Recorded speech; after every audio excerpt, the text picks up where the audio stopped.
J'attends la question. Voilà. Ok. Alors, on vous laisse vous présenter. Alors, je suis docteur Jacques Kourma.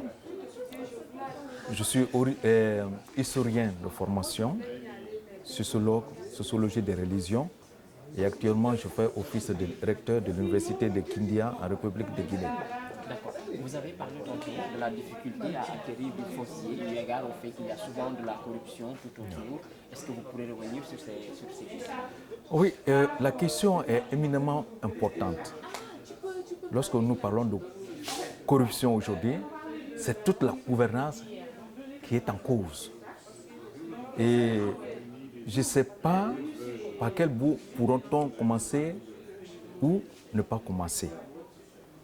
Et c'est ce que j'ai dit en fin de mon intervention, qu'il serait difficile à Nelga de promouvoir la gouvernance saine, foncière, si elle ne s'oriente pas vers les ruraux, les conscientiser, en connexion avec les universités, avec les écoles, pour former la nouvelle génération. Parce que nous avons l'esprit de formanté, c'est clair.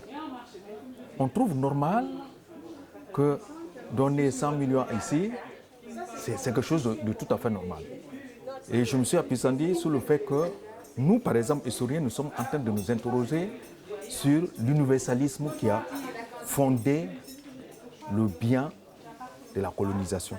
On dit que la colonisation, c'est bien, c'est pour pacifier, c'est pour civiliser, c'est pour éduquer, c'est pour former. Aujourd'hui, on est en train de remettre, d'interroger cet universalisme, des fois même de rejeter. Alors, tout ce que nous avons attendu tout ce temps, légiférer, qui légifère, ce sont ceux qui sont corrompus. Qui doit appliquer la loi? Ce sont ceux-là qui sont corrompus. Qui décide de quoi? Tout se résume dans les mains de ces corrompus. Alors comment une petite association, une ONG ou bien une structure, quelle que soit sa puissance, peut-elle arriver à endiguer, à enrayer la corruption? Alors la meilleure des choses, c'est de s'approcher des victimes, de former, des informer et peut-être ensemble, maintenant se diriger vers les décideurs qui ont besoin de leur voix pour se maintenir. Je pense que si cette stratégie est adoptée, on peut avoir des minces résultats, mais qui peuvent faire tâche d'huile dans l'histoire que nous sommes en train de dérouler, de construire, de bâtir. Sinon, la lutte contre la corruption, je n'y crois pas. Pour toutes ces raisons, je n'y crois pas. En ville, tout a été monnayé. Quels sont ceux qui achètent les terres? Ce sont ces corrompus-là qui achètent la terre. Un pauvre paysan n'a pas la possibilité d'acheter 1 mètre carré aujourd'hui dans Dakar. Ce sont ces corrompus-là. Donc, et nous sommes tous, en tant que population, en tant que citoyens, conscients que ces gens-là, c'est des corrompus.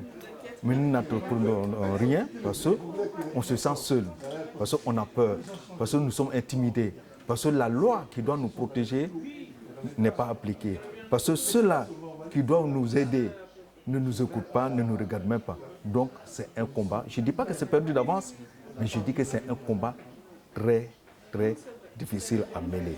Et pour esquiver, c'est de passer par les ruraux, parce que maintenant, on a fini avec les villes, les urbaines et périurbaines. Ils sont en train de s'orienter vers les zones rurales.